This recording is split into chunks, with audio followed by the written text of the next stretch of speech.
Capítulo 16.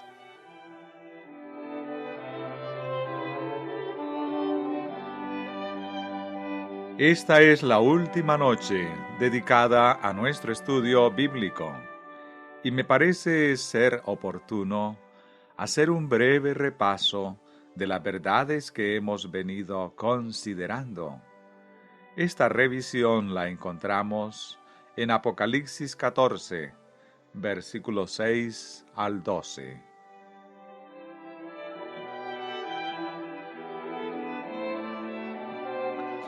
Vi volar por medio del cielo a otro ángel que tenía el Evangelio eterno para predicarlo a los moradores de la tierra, a toda nación, tribu, lengua y pueblo, diciendo en gran voz: Temed a Dios y dadle gloria, porque la hora de su juicio ha llegado, y adorad a aquel que hizo el cielo y la tierra, el mar y las fuentes de las aguas.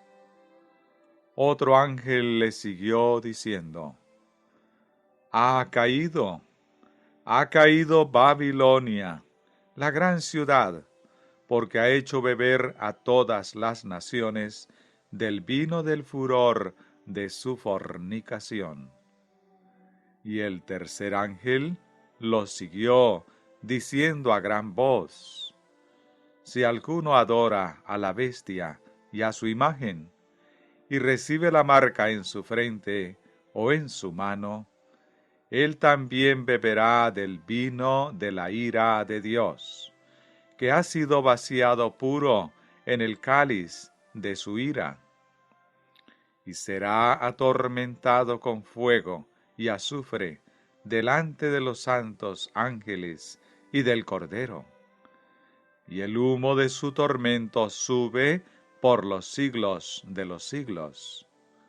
Y no tienen reposo ni de día ni de noche los que adoran a la bestia y a su imagen, ni nadie que reciba la marca de su nombre.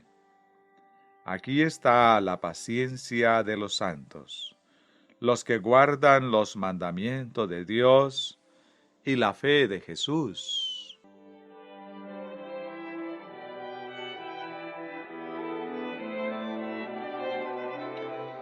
Estamos acostumbrados, y está correcto, a hablar de estos tres mensajes como siendo un triple mensaje.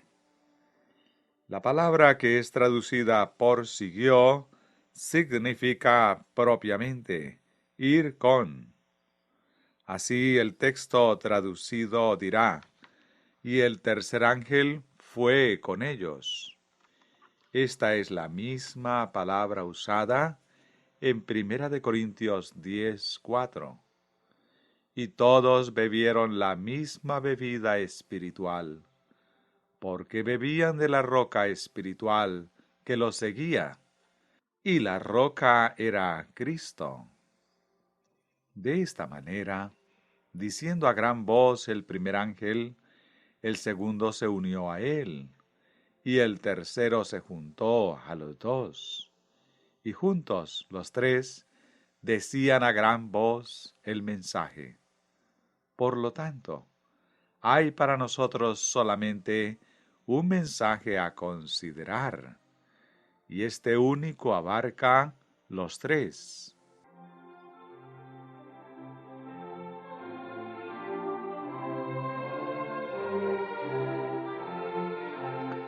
El mensaje prepara un pueblo que está descrito en el versículo 12.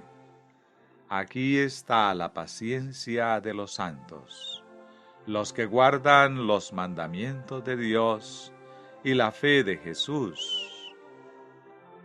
Hay tres características que singularizan a ese pueblo: paciencia, guardar los mandamientos y la fe de Jesús. Como todas están asociadas en una, pienso que podemos considerarlas en orden inversa de las que aparecen en el texto. Fe, obediencia y paciencia. Porque la fe es el fundamento sobre el cual toda cosa es edificada y sobre el cual todo crece. Fe que opera obediencia, y la gracia desarrollada es paciencia. El apóstol Santiago dice: mas tenga la paciencia su obra completa, para que seáis perfectos y cabales, sin que falte cosa alguna. Santiago 1:4. Cuando la paciencia es perfeccionada en los santos, entonces ellos mismos son perfectos. Es así como el triple mensaje trae un pueblo que estará perfecto delante de Dios. Ellos serán exactamente lo que el Salvador dice que deberían ser.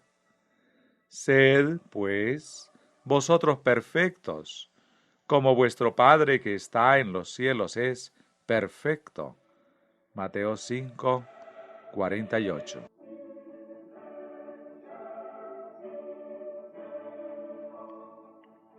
Tal vez estén presentes aquí en esta reunión algunas personas que no constataron que las lecciones que hemos estado estudiando las últimas noches sobre el libro de Romanos no han sido otra cosa sino el triple mensaje angélico.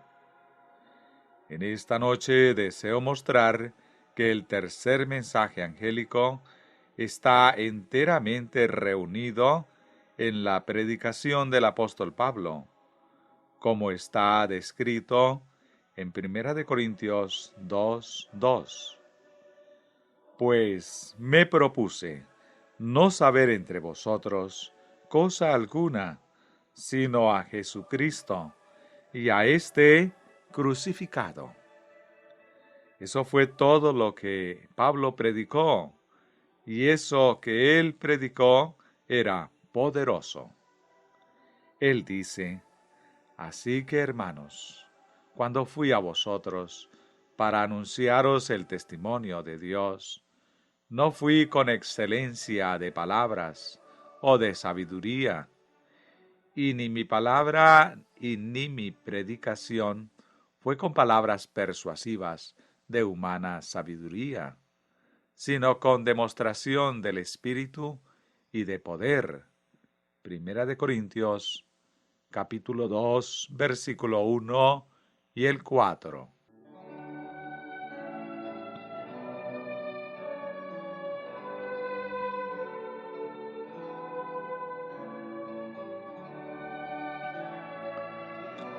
Ahora, lo que Pablo predicaba, describe en 1 Corintios 1, 17 y 18. Pues no me envió Cristo a bautizar, sino a predicar el Evangelio, no con sabiduría de palabras, para que no se haga vana la cruz de Cristo. Porque la palabra de la cruz es locura a los que se pierden, pero a los que se salvan, esto es, a nosotros, es poder de Dios. Cristo lo envió para predicar el Evangelio, y Él lo hizo, no con sabiduría de las palabras humanas, para que su predicación no fuese nula. Él dice: para que no se haga vana la cruz de Cristo. Entonces, cuando Pablo predicaba entre los corintios, él predicaba a Cristo y a este crucificado. Y este era el Evangelio. Ese Evangelio, la cruz de Cristo, es el poder de Dios para salvación a todo el que cree.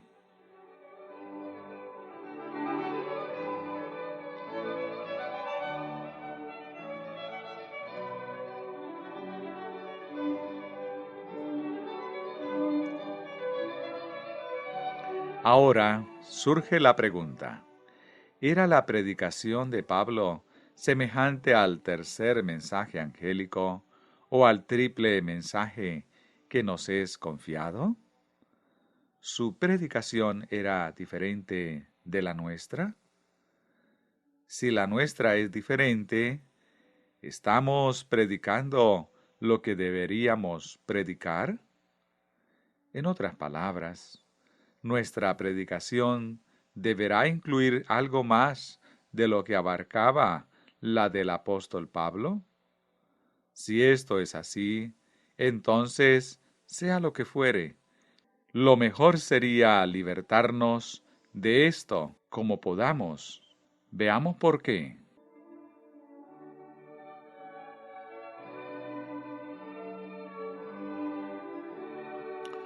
Mas si aún nosotros, o un ángel del cielo, os anunciare otro evangelio, diferente del que hemos anunciado, sea anatema.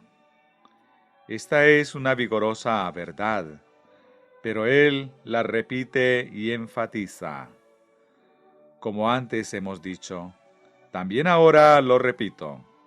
Si alguno os predica diferente evangelio del que habéis recibido, sea anatema. Gálatas 1, versículo 8 y 9.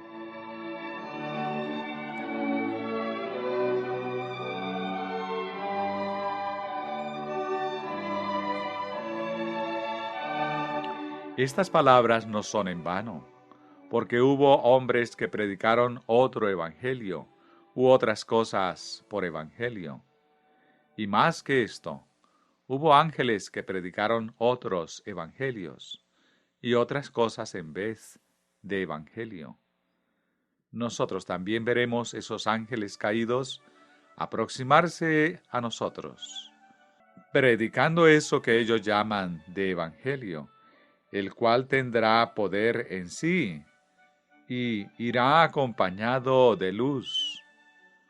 Pero las cosas que ellos nos digan, las debemos considerar falsas, y al que las predica, anatema, porque será en sus pormenores diferente de aquel que el apóstol Pablo predicó.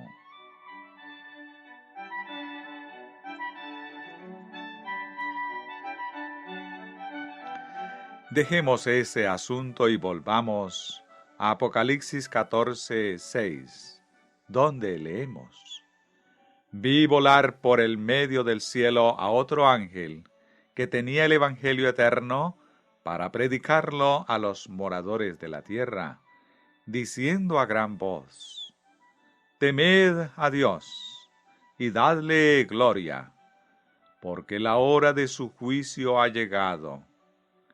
Esta es una obra que prepara a los hombres para el juicio final y, consecuentemente, una obra que lleva todo para la perfección de los hombres, como vimos en el versículo 12.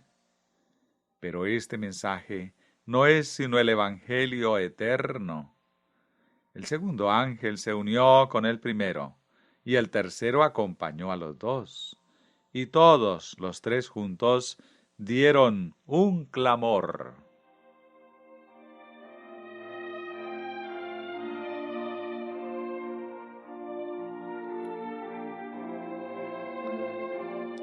La pregunta levantada es: si el tercer ángel viene y une su voz al clamor del primero y del segundo, ¿no tenemos algo más a predicar al mundo, sino lo que tenían aquellos que trabajaban bajo el primer mensaje?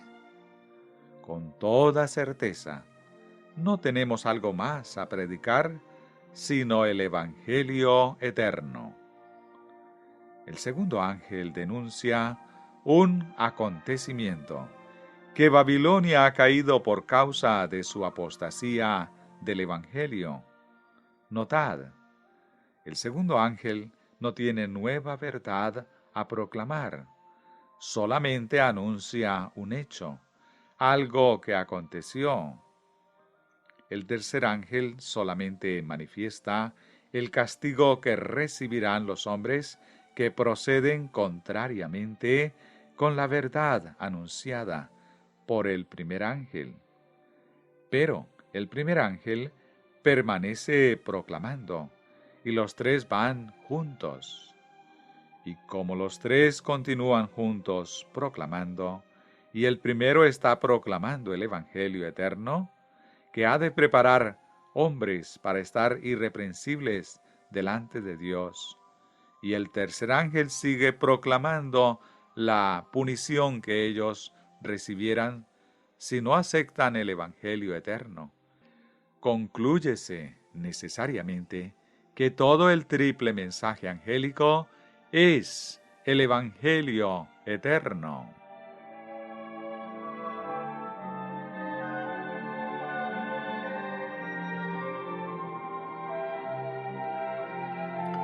Nótese bien. El primer ángel proclama el Evangelio eterno. El segundo ángel proclama la caída de cada uno de los que no obedecen a ese Evangelio. Y el tercero proclama el castigo que seguirá a esa caída y que vendrá sobre los que no obedecieren. De esta forma, el tercer mensaje está integrado en el primero, el Evangelio eterno. Sí, y ese Evangelio eterno abarca en sí toda la verdad. Este es el poder de Dios. Recordad, ese Evangelio eterno se resume en una sola realidad: Jesucristo, el crucificado y resucitado. No tenemos otra cosa que proclamar en este mundo a los hombres, sea como predicadores, como obreros bíblicos, como colportores, o simplemente laicos que en su humilde esfera de su propio hogar dejen brillar su luz. Todo lo que cualesquiera de vosotros puede hacer es proclamar al mundo: Cristo y este crucificado.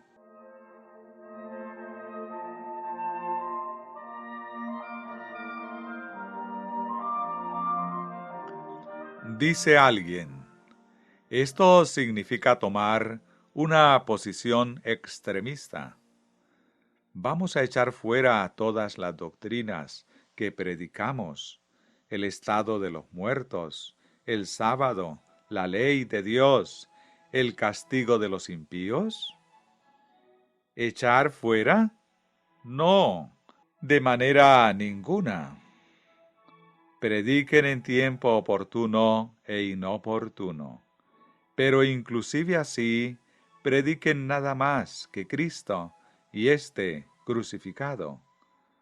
Porque si predicasen esas doctrinas sin predicar a Cristo y este crucificado, os faltará su poder. Porque Pablo dijo que Jesús lo envió para predicar el Evangelio, no con palabras de sabiduría humana, para que la cruz de Cristo no se haga nula. La predicación de la cruz, y solamente esta, es el poder de Dios. Pero lejos esté de mí gloriarme, sino en la cruz de nuestro Señor Jesucristo. Gálatas 6:14. Para Pablo no había nada más digno en que gloriarse sino en la cruz de Cristo Jesús, su Señor.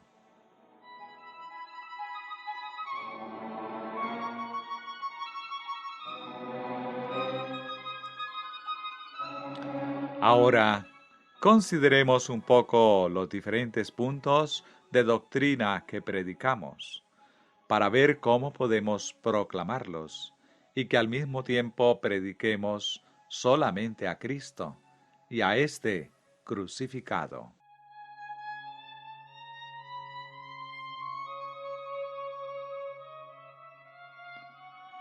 Primero veremos la doctrina de la Biblia. La Biblia es toda doctrina. El que quiere hacer la voluntad de Dios, conocerá si la doctrina es de Dios, o si yo hablo de mi propia cuenta. Juan 7:17. La palabra doctrina significa enseñanza. A veces tenemos miedo de la palabra doctrina. Hablamos de sermones doctrinales y prácticos, pero doctrina significa enseñanza. Y si algún hombre hace la voluntad de Dios, él conocerá la enseñanza. Pero la enseñanza debe ser práctica, o entonces es inútil. Entonces, hermanos, la enseñanza de la Biblia es toda práctica.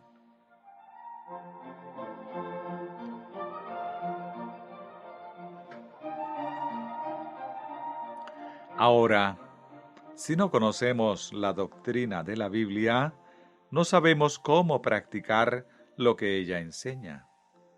Si una cosa no se puede practicar, entonces es impracticable. Pero nosotros no queremos decir que la enseñanza bíblica es impracticable, algo que no pueda ser practicado. Así tal vez podamos abandonar la idea de sermones doctrinales y prácticos. Un siervo de Dios no puede predicar sermones que no sean prácticos, pero como toda enseñanza o doctrina de la Biblia es práctica, es evidente que para predicar sermones prácticos debemos predicar realmente la doctrina, y esa doctrina debe ser doctrina de Cristo.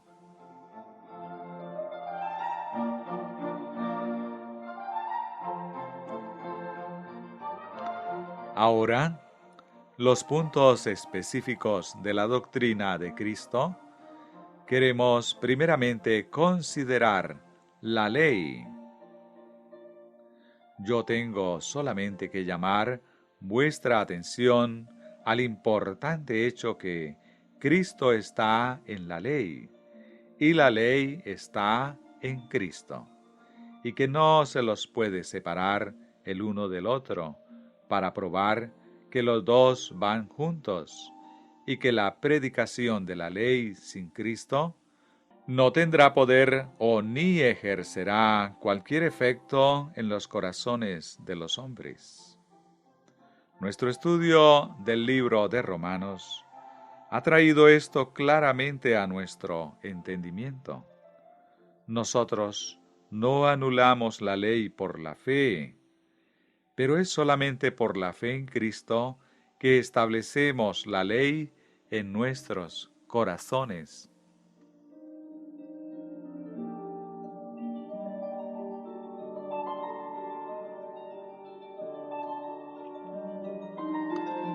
La ley condena al pecador. Por consiguiente, por las obras de la ley, ninguna carne será justificada delante de Dios. Mas, por la obediencia de uno, muchos serán hechos justos, y que por la fe en la palabra de Dios, aceptando a Cristo como nuestro Salvador, la obediencia puede ser hecha nuestra.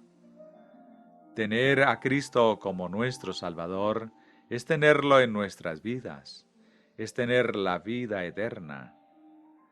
Cristo es la verdad, y en Él la ley está en su perfección.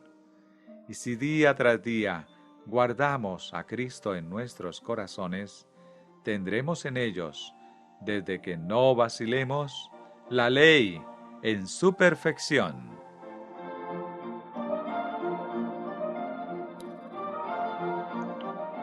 Si tenemos a Cristo, Él es nuestra salvación, pero debemos tenerlo cada momento de nuestras vidas. Una obra de fe no será suficiente para todo tiempo. El justo por la fe vivirá, pero podemos vivir solamente un momento por vez. Y como la fe es nuestra salvación, es evidente que somos salvos momento por momento. No hay poder en la ley separada de Cristo, y la predicación de la ley sin Cristo en ella es simplemente predicar condenación a los hombres y no esperanza. Pero Cristo envió hombres como sus embajadores para proclamar libertad a los cautivos, a decirles que son prisioneros de esperanza. Entonces, estamos proclamando la predicación de Cristo, llevando su comisión, si predicamos la ley que sin Cristo solamente condena? No, nosotros debemos predicar esperanza, aunque la ley sea presentada al pecador con todos los horrores del Sinaí. Su mente debe ser dirigida no sólo a la ley, sino al que dio la ley, al que en sí mismo tiene tanto gracia como verdad. Verdad y gracia están en su mano, y cuando esta verdad trae condenación a los hombres, la gracia, ofrecida por la misma mano, convierte del pecado.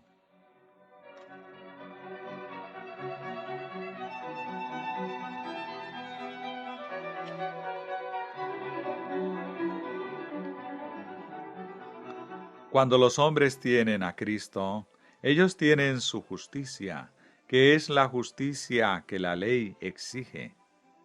Pero la justicia de Cristo incluye todo en sí, porque Él dijo: mas buscad primeramente el reino de Dios y su justicia, y todas estas cosas os serán añadidas. Mateo 6:33. Esta es la única cosa necesaria, y si la tenemos, tenemos todo el Evangelio, porque este es Cristo y su justicia, y Él es nuestra justicia, nuestra salvación y nuestra vida, aquí y en la eternidad.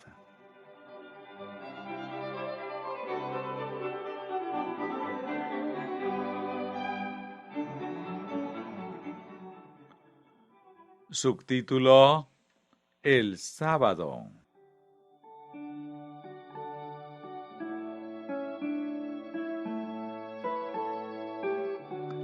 La verdad especial que debe ser predicada en estos últimos días es el sábado. No podemos creerlo o predicarlo demasiado fuerte. He aquí la gran brecha realizada en la ley de Dios. Nunca os detuvisteis para considerar por qué es que Satanás concentró todas sus fuerzas contra el cuarto mandamiento. La raíz de todo esto se encuentra en Hebreos 1:10. Hablando al Hijo, Dios el Padre dice: Y tú, oh Señor, en el principio fundaste la tierra, y los cielos son obra de tus manos.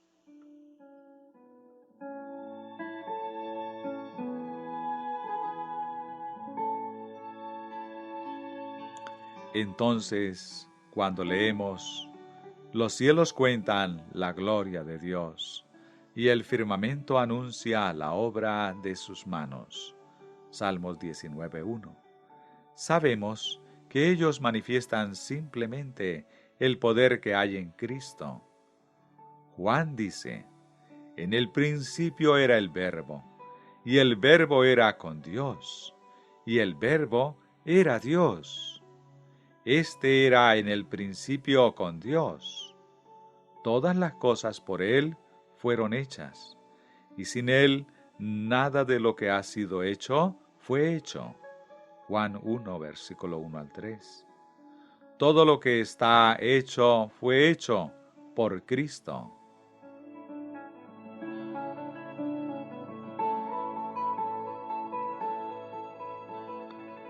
En el Salmo 111, versículo 2 al 4, leo: Grandes son las obras de Jehová, buscadas de todos los que las quieren. Gloria y hermosura es su obra, y su justicia permanece para siempre. Ha hecho memorables sus maravillas. Clemente y misericordioso es Jehová. Literalmente, y según la traducción judaica del hebreo, la primera parte del versículo 4 debería decir: ha hecho un monumento para sus obras maravillosas. ¿Qué es su obra? Los cielos son sus obras, y Él colocó los fundamentos de la tierra.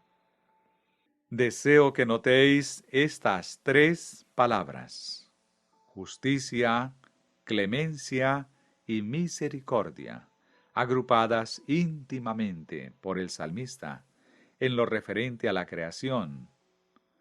Enseguida veremos por qué.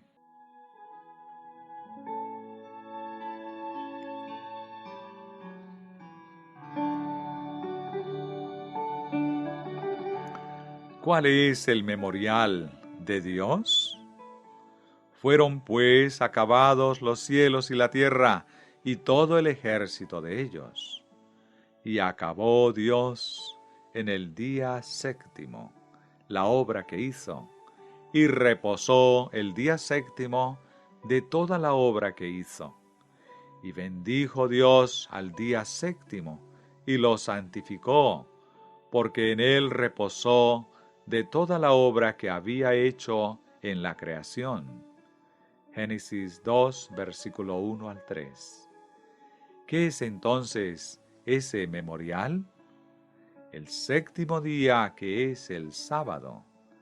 Este es el día de la coronación de la semana, recuerdo de la creación concluida. La creación en que el poder de la palabra de Dios fue manifestado, porque Él habló y fue hecho, mandó y todo apareció. Si vosotros queréis guardar la palabra de Dios y el poder de la palabra de Dios en vuestro entendimiento, parece que no erraríais al ver por qué David agrupa misericordia, clemencia y justicia, las tres juntas, en relación con las obras de las manos de Dios.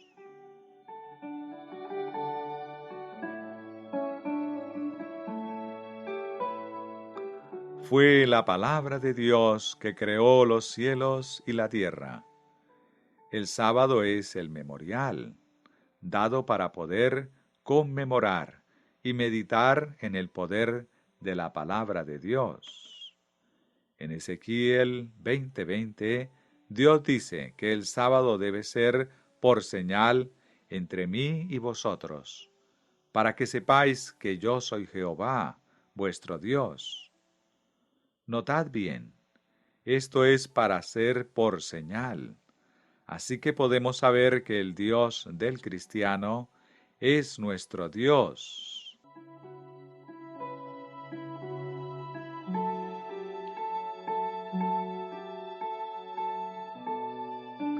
Ahora, volvamos a Jeremías 10, versículo 10 al 12.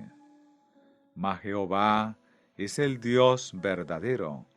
Él es Dios vivo y Rey eterno. Les diréis así: los dioses que no hicieron los cielos ni la tierra, desaparezcan de la tierra y de debajo de los cielos. El que hizo la tierra con su poder, el que puso en orden el mundo con su saber y extendió los cielos con su sabiduría. Volvamos al Salmo 96, 5. Y allí leemos: porque todos los dioses de los pueblos son ídolos, pero Jehová hizo los cielos.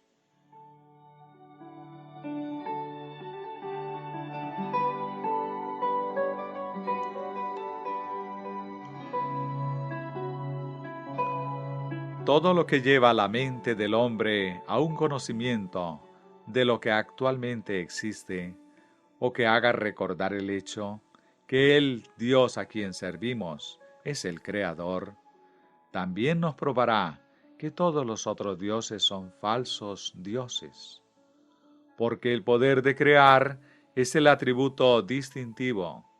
Esta es la única prerrogativa del Dios del cielo. Él puede crear. y todo lo que de sí pretenda ser digno de adoración, demuestra una pretensión falsa, porque no puede crear.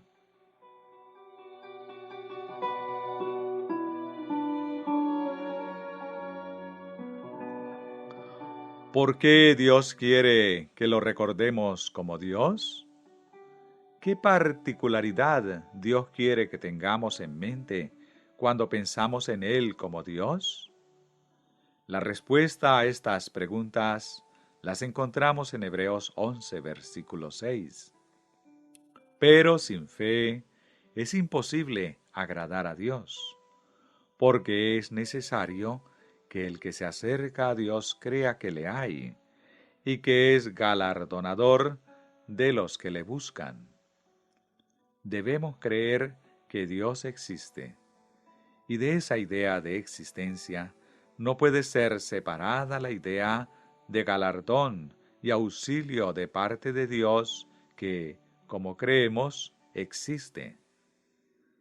Si no consideramos a Dios como un galardonador, como ayuda presente en la tribulación, no lo reconocemos como Dios. Si no lo reconocemos como Él es, exactamente que Él dice que es, entonces no lo conocemos.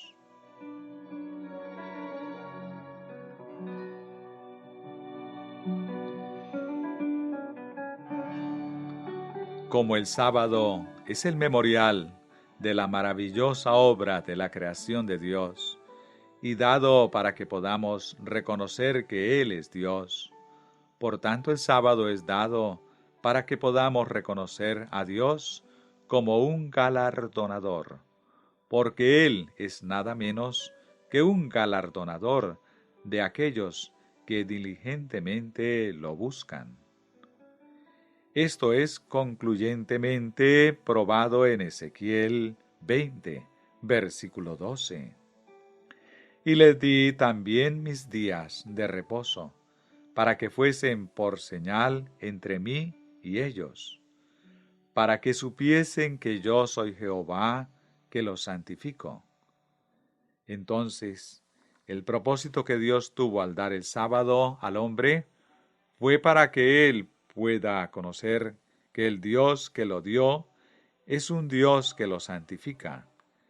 Esta idea de santificación es la que deseamos destacar en esta conexión.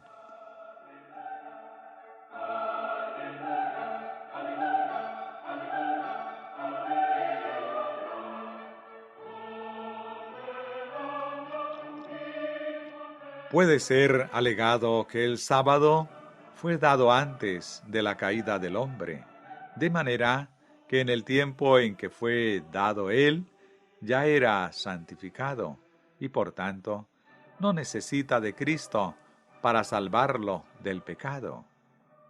Adán fue colocado en el paraíso por Jehová. Él vivió en una pureza sin mácula, pero él podía conservar esa pureza solamente por su fe en Dios. Fue el poder de Dios que lo guardó. Adán no vivía en sí mismo. Sí, él lo hizo finalmente, y él cayó. Pero mientras fue guardado de caer, fue por el poder de Dios y de la palabra de Dios.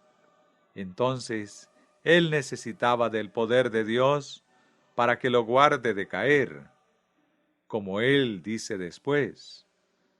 Cuando él cayó, y para salvarle de los pecados que fueron cometidos, y que lo guarde de cometer otros más. Nosotros cometemos el mismo error cuando miramos para después del tiempo de gracia. Pensamos que por no haber un mediador en esa altura, permaneceremos con nuestras propias fuerzas.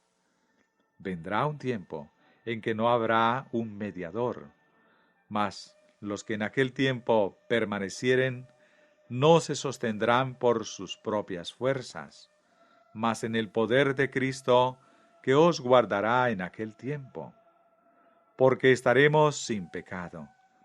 No necesitaremos de un mediador, pero necesitaremos de un Salvador cada momento. Cristo es aquel, el cual también os confirmará hasta el fin, para que seáis irreprensibles en el día de nuestro Señor Jesucristo. Primera de Corintios 1:8.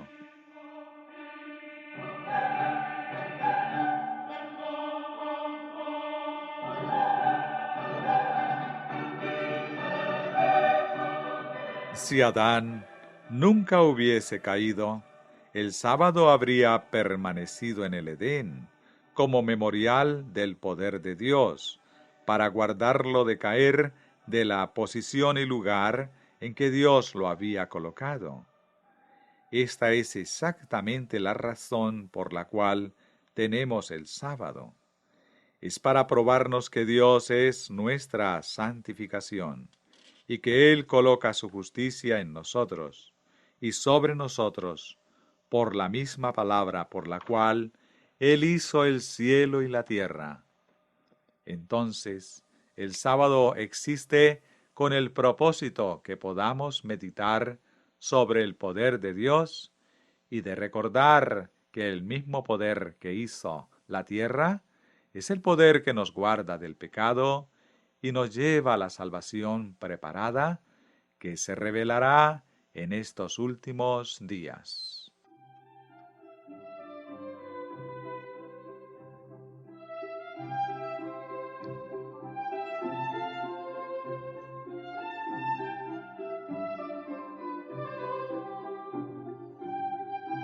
En Colosenses 1, versículo 11 al 19, nosotros leemos: fortalecidos con todo poder, conforme a la potencia de su gloria, para toda paciencia y longanimidad, con gozo, dando gracias al Padre que nos hizo aptos para participar de la herencia de los santos en luz, el cual nos ha librado de la potestad de las tinieblas y trasladado al reino de su amado Hijo, en quien tenemos redención por su sangre, el perdón de pecados.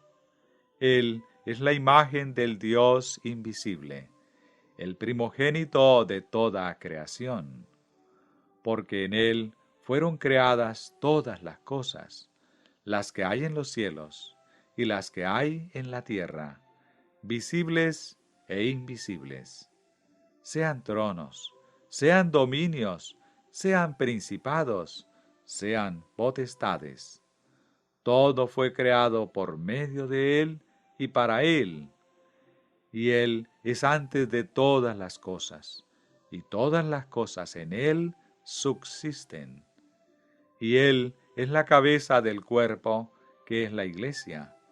Él que es el principio, el primogénito de entre los muertos, para que en todo tenga la preeminencia, por cuanto agradó al Padre que en Él habitase toda plenitud.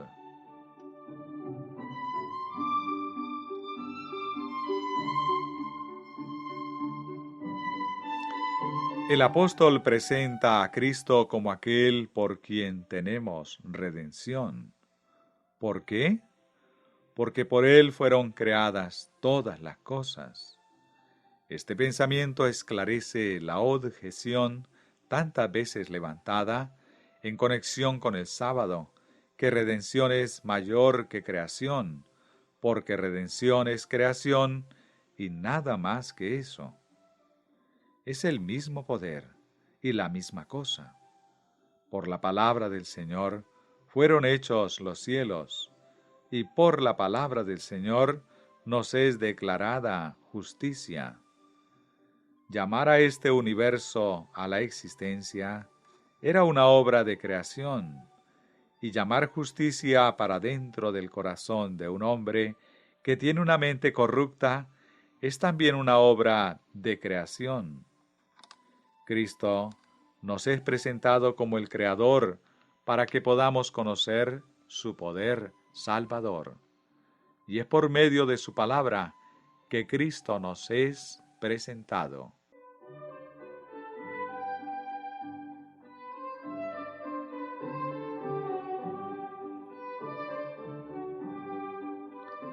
El día de sábado es el día que llama nuestra atención a las obras maravillosas de Dios. En ese día debemos meditar más que en cualquier otro día sobre las obras de las manos de Dios. Así como en ese día meditamos sobre las obras de sus manos y del poder maravilloso que es exhibido en el universo, meditamos también sobre el poder de salvarnos del pecado, porque este poder es exactamente el mismo. Es por eso que los niños, desde los primeros años, deben ser enseñados a mirar para la creación como la obra del poder de Dios. Si esto fuere hecho, serán colocados en sus mentes principios que ninguna sofistería infiel los podrá modificar.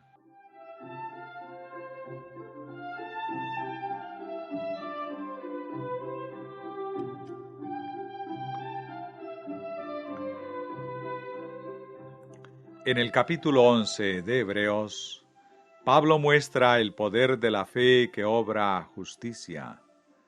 Vemos que el pensamiento inicial es: por la fe entendemos haber sido constituido el universo por la palabra de Dios, de modo que lo que se ve fue hecho de lo que no se veía.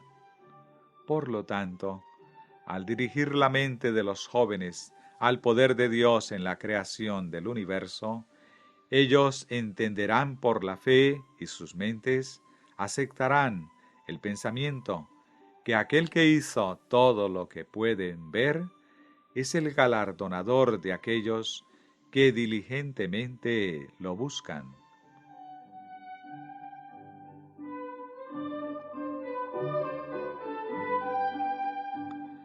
Satanás concentró todas sus fuerzas contra el cuarto mandamiento, porque éste está sobre todos los demás, presentando el poder de nuestro Señor Jesucristo.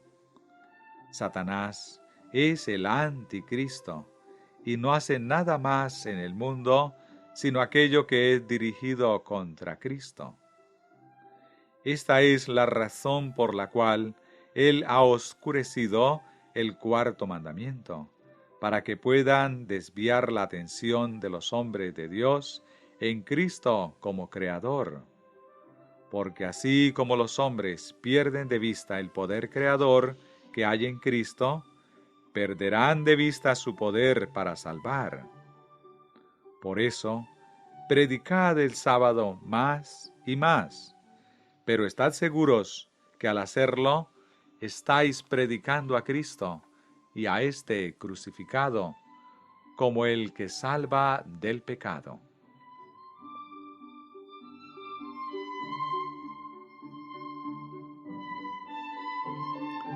Si retrajeres del día de reposo tu pie, de hacer tu voluntad en mi día santo, y lo llamares delicia, santo, glorioso de Jehová, y lo venerares, no andando en tus propios caminos, ni buscando tu voluntad, ni hablando tus propias palabras, entonces te deleitarás en Jehová, y yo te haré subir sobre las alturas de la tierra, y te daré a comer la heredad de Jacob tu padre, porque la boca de Jehová lo ha hablado. Isaías 58, versículo 13 y 14. Entonces, la perfecta guarda del sábado, como Dios desea que se lo guarde, es el deleitarse en el Señor. Pero esto no podemos hacer si no conocemos a Cristo y lo hacemos nuestro deleite.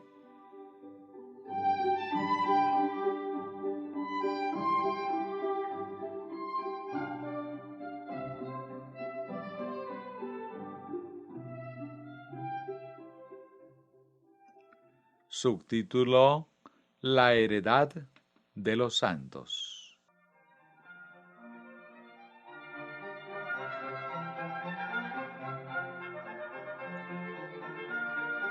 Ahora, consideremos la heredad de los santos, para ver si en ella podemos predicar a Cristo y este crucificado. Fue una heredad prometida a Abraham y a su descendencia. Fue prometida a él y a su descendencia que ellos habían de ser herederos del mundo. Esa descendencia es Cristo y todos los que están en él. Las arras y la garantía de esa heredad es el Espíritu de Dios. En él también vosotros, habiendo oído la palabra de verdad, el evangelio de vuestra salvación, y habiendo creído en él, fuisteis sellados con el Espíritu Santo de la promesa, que es las arras de nuestra herencia hasta la redención de la posesión adquirida, para alabanza de su gloria. Efesios 1, verso 13 y 14.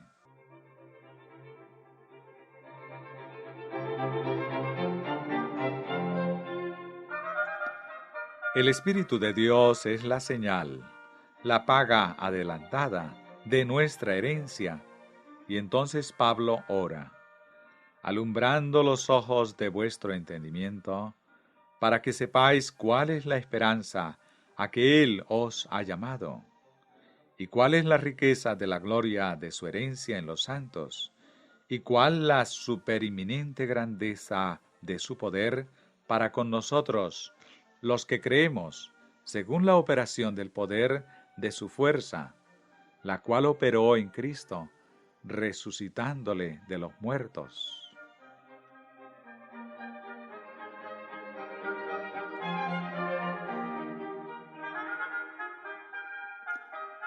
Todo el Evangelio se refiere a la herencia de los santos.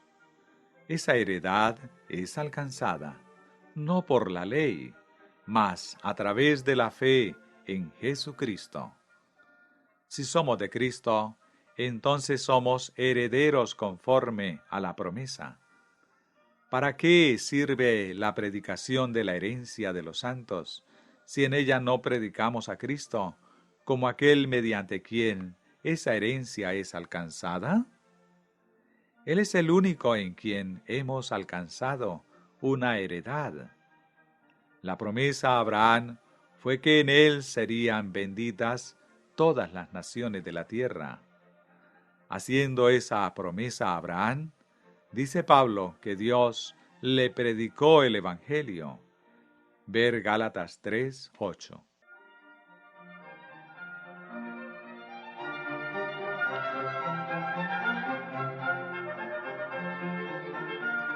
¿Podemos predicar a Cristo en la resurrección? La resurrección está vinculada a la promesa de la heredad.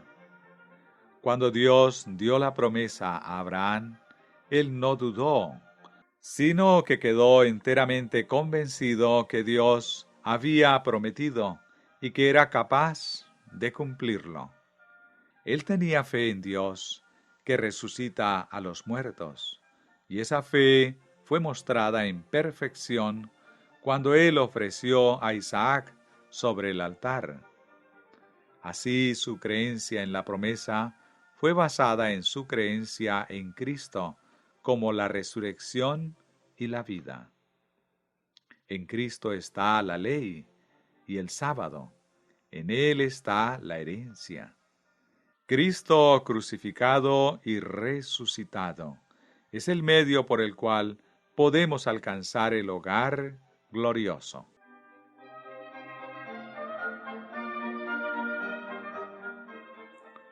Subtítulo: Inmortalidad del alma.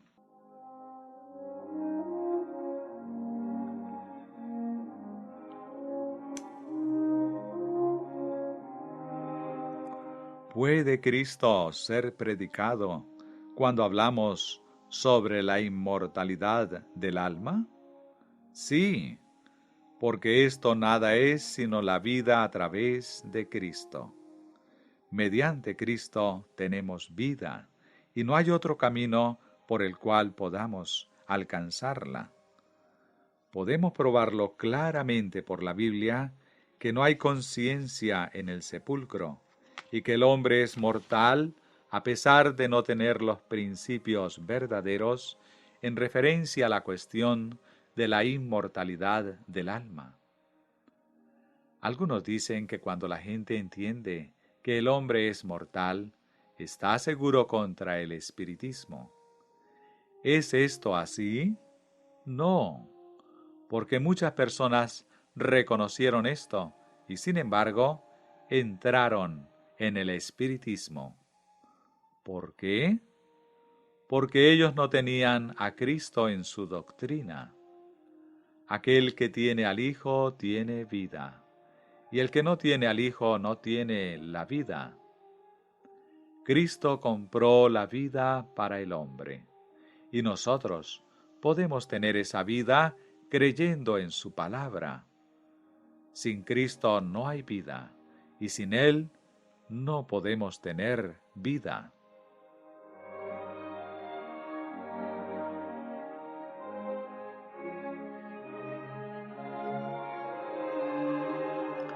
En Ezequiel 13, verso 22, leemos: Por cuanto entristecisteis con mentiras el corazón del justo, al cual yo no entristecí, y fortalecisteis las manos del impío, para que no se apartase de su mal camino, infundiéndole ánimo.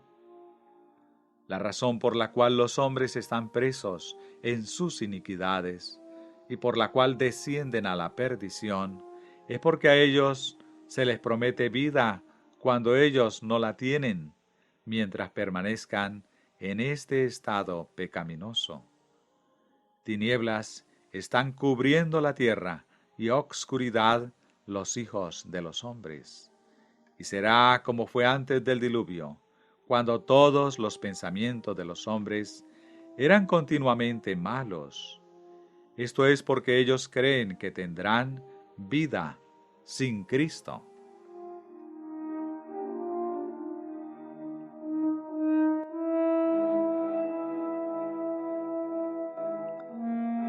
Cristo debe ser presentado como el único medio de vida, y que esa vida viene por la fe, que es el único medio de justicia que los hombres pueden reconocer. Así que, como por la transgresión de uno, vino la condenación a todos los hombres, de la misma manera, por la justicia de uno, vino a todos los hombres la justificación de vida. Esa vida es la vida de Cristo. Aquellos que fueren justificados serán salvos, y aquellos que no fueren justificados se perderán.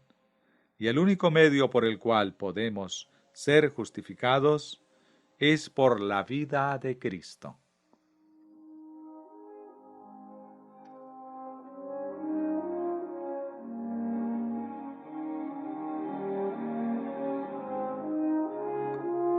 Por eso predicamos justificación a través de Cristo, vida en Él y muerte sin Él.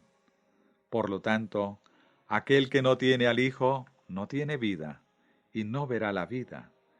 Y todo lo que permanece con Él es la muerte eterna, el castigo de los impíos.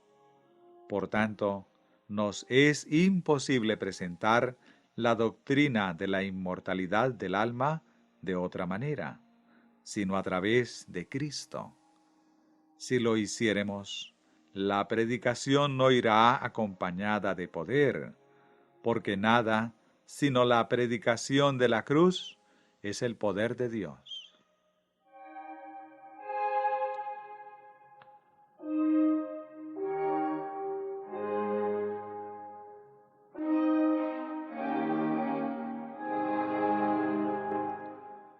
Subtítulo: El Espiritismo.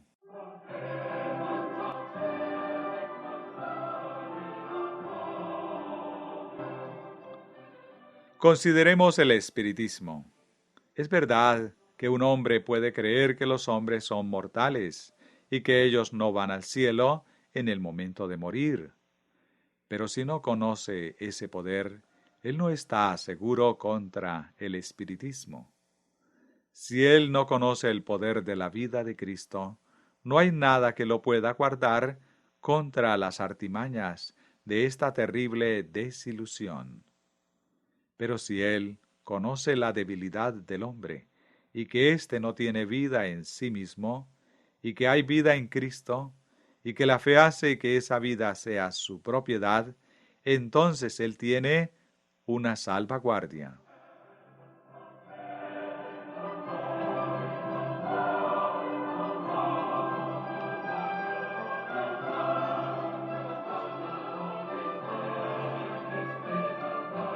¿Ya conocisteis algún hombre que cree en el versículo que dice que los muertos nada saben? ¿Ingresar al espiritismo? Presumo que sí, pues yo lo he conocido. Pues si hombres que conocían este versículo y creían en él fueron arrastrados por el espiritismo, no hay, en esta creencia de que los muertos nada saben, poder para guardarlos contra el espiritismo. Conocí a hombres que lo creían y lo predicaban, pero, a pesar de todo eso, se fueron al espiritismo. Yo los oí predicar esto, pero después oí a esos mismos hombres predicar el espiritismo más blasfemo. Por eso, si la fe que el hombre es mortal nos guardase de los lazos del espiritismo, ¿por qué entonces estos hombres ingresaron a él? Porque no conocían el secreto de la vida de Cristo. Cristo dijo: el que no es conmigo, contra mí es. Y el que conmigo no recoge, desparrama. Mateo 12:30. Aquí no hay medio término. Hay Cristo o Satanás. O es Cristo o es el anticristo. Todo lo que no fuere para Cristo, ¿qué es? Contra Cristo. ¿Cuál es el significado de la palabra anticristo? Contra Cristo. Por consiguiente, aquel que no es para Cristo es anticristo o es maniobrado por el espíritu del anticristo.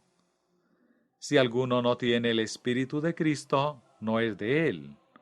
Romanos 8:9.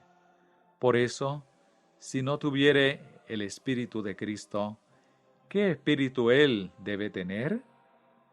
Debe tener el espíritu del anticristo. Hay solamente dos poderes rivales en el mundo: el poder de Cristo y el poder del anticristo. El espíritu de Cristo y el espíritu del anticristo.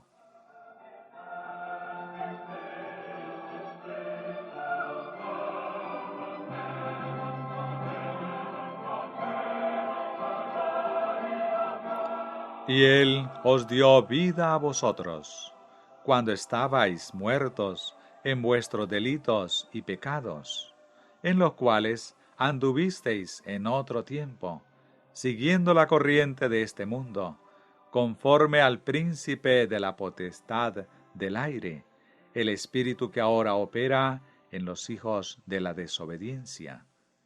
Efesios 2, versículo 1 y 2.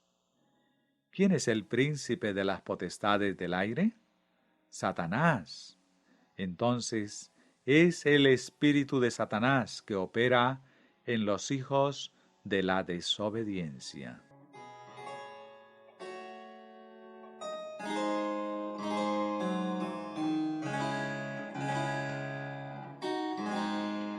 Por consiguiente, el hecho que una persona reconozca que el alma es mortal no lo guardará del espiritismo. Él debe saber y reconocer que Cristo es nuestra vida y que sin Él no tenemos vida. El simple reconocimiento no es suficiente. Él debe saberlo por experiencia personal. Cristo debe vivir en él, y solamente Cristo, y entonces no será movido por el espíritu del anticristo, porque nuestro Salvador dijo que el príncipe de este mundo no tiene parte en él.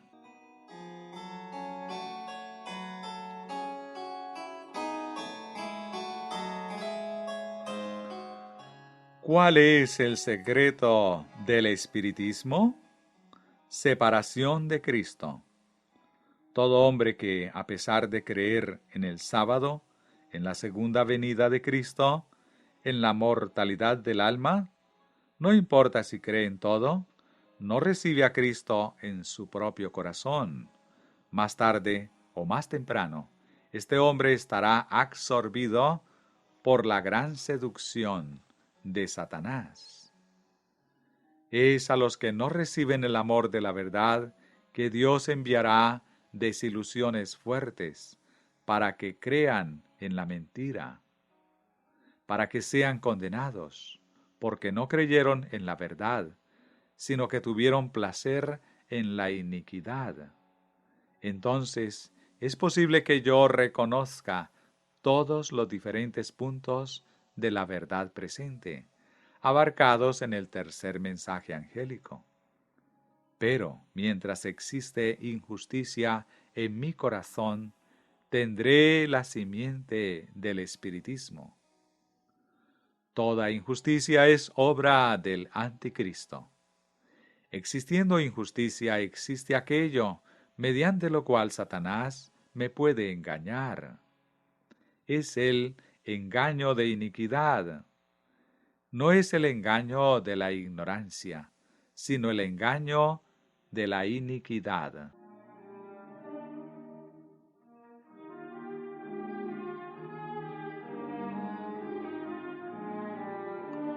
Por consiguiente, la única fuente segura está en la fe en Cristo como mi vida y en la justificación por la fe. Debe ser Cristo el crucificado, que es nuestra justicia, nuestra vida, nuestra alegría y nuestro todo que puede ser deseado. Sí, más de lo que puede ser deseado, inclusive imaginado, el único que nos puede guardar del anticristo.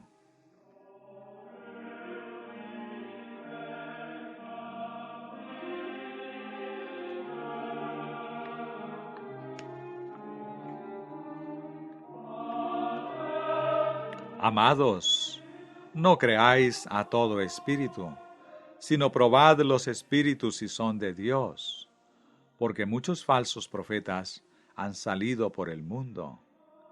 En esto conoced el Espíritu de Dios. Todo espíritu que confiesa que Jesucristo ha venido en carne es de Dios. Primera de Juan 4, versículo 1 y 2.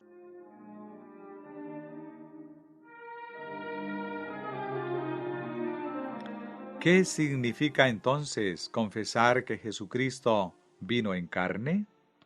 ¿Simplemente hablar así? No. Y sí, creerlo de todo corazón. ¿Cuál es entonces el significado? Dios se manifestó en carne. Dios en Cristo reconcilió consigo el mundo. Dios, por causa del pecado, envió su propio Hijo, en semejanza de carne pecaminosa, para poder condenar el pecado en la carne. Porque no tenemos un sumo sacerdote que no pueda compadecerse de nuestras debilidades, sino que fue tentado en todo, según nuestra semejanza, pero sin pecado. Hebreos 4, verso 15.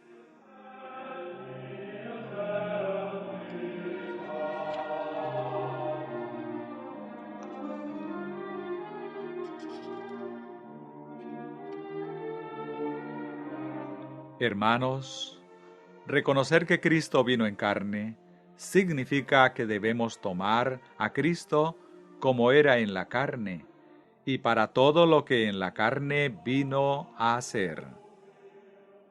Él vino en la carne para que pueda ser cumplida la justicia de la ley en nosotros, para que podamos tener su justicia y su vida eterna.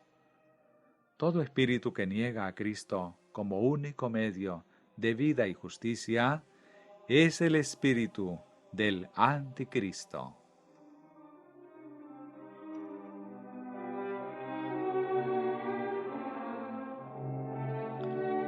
Examinemos entonces nuestra posición y veremos dónde nos encontramos.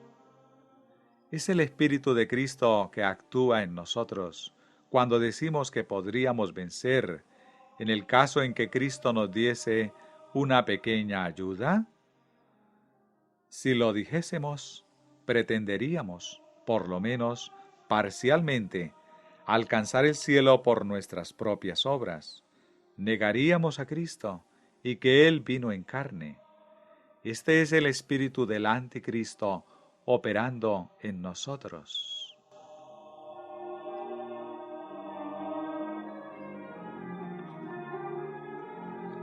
En el papismo reconocemos una forma del anticristo.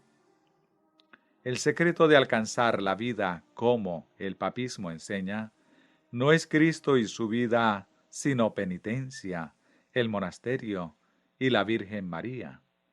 Por consiguiente, el espíritu que lleva a un hombre a vivir en un monasterio, a castigar la carne, a hacer penitencia, es simplemente el resultado lógico del pensamiento que debemos hacer algo para libertarnos del pecado.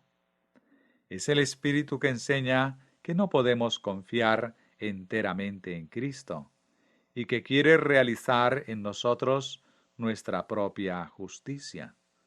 Por eso, todo lo que no estuviere completamente sujeto a Cristo está siendo guiado por el espíritu del anticristo.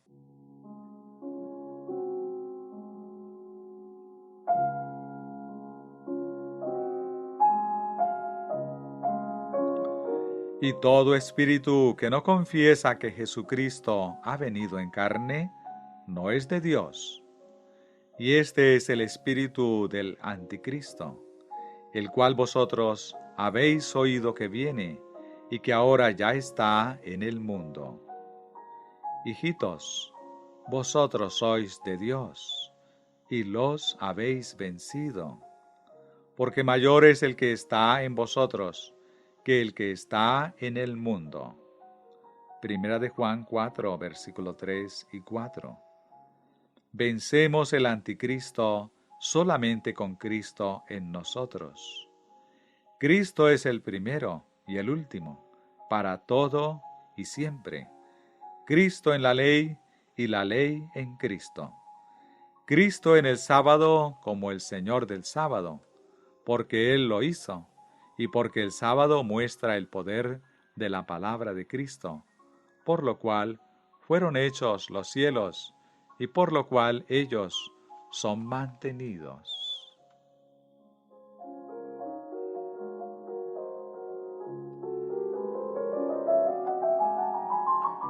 El poder de la palabra de Cristo también hace justicia en nosotros. La predicación de la cruz de Cristo representa vida e inmortalidad para el hombre. Es la predicación de la cruz de Cristo que advierte a los hombres de la destrucción. Ella nos libra de los lazos del mundo y nos da acceso a la gracia en la cual estamos y nos regocijamos en la esperanza de la gloria de Dios. La predicación de la cruz de Cristo nos hace conocer todo lo que Cristo desea que sepamos. Ella nos presenta la gloria de la heredad de los santos y nos advierte de los peligros de los últimos días.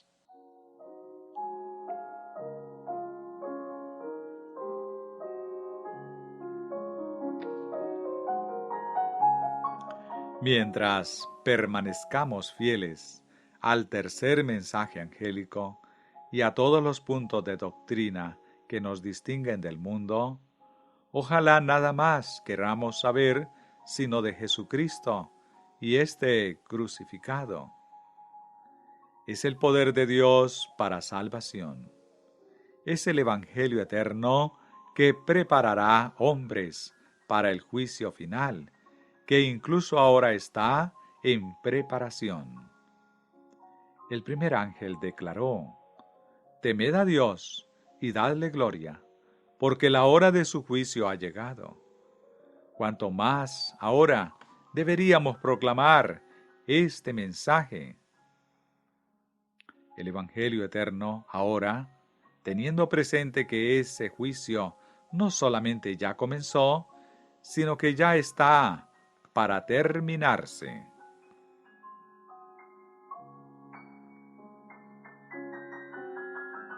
Gracias a Dios, que nos revela las verdades de su palabra y que nos mostró que el tercer mensaje angélico es el total evangelio de Cristo Jesús, nuestro Señor.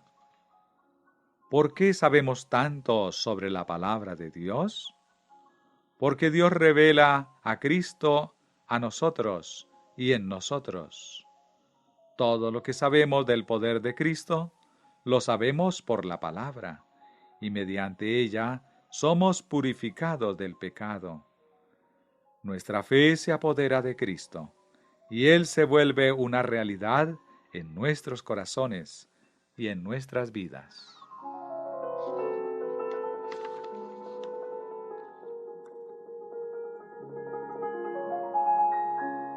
Si tuviéramos sólida convicción que Cristo mora en nosotros, podemos salir poderosamente a trabajar en favor de otros, uniendo nuestras voces a la de los ángeles en el cielo. Y entonces el mensaje irá en un fuerte pregón. La razón por la cual el mensaje no ha resonado en un fuerte pregón es porque no lo hemos aceptado en toda su plenitud. En el pasado muchos de nosotros no tenían este núcleo del mensaje que significa Cristo en todo.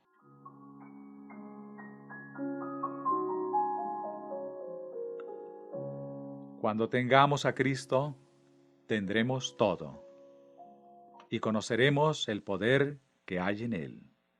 Entonces nos sujetaremos a Él y el poder se apoderará de nosotros. Y la palabra que predicamos irá con poder, y el fuerte pregón del mensaje del tercer ángel habrá venido. En esta noche me alegro en la fe, que el alto clamor está ahora comenzando.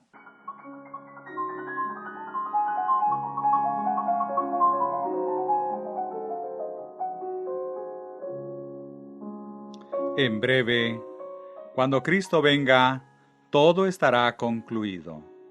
Entonces veremos a aquel que no habiéndolo visto, lo amamos, en el cual, a pesar de no verlo ahora, creemos y nos alegramos con júbilo inexplicable y llenos de gloria. En ese día feliz seremos como Él, porque lo veremos tal como Él es.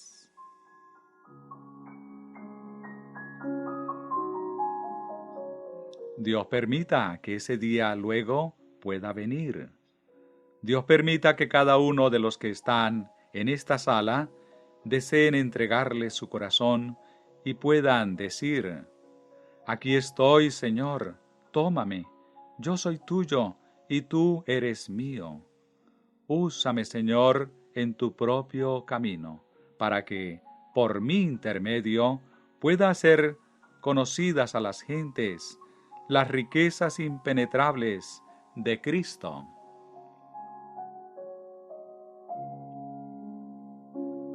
Amén.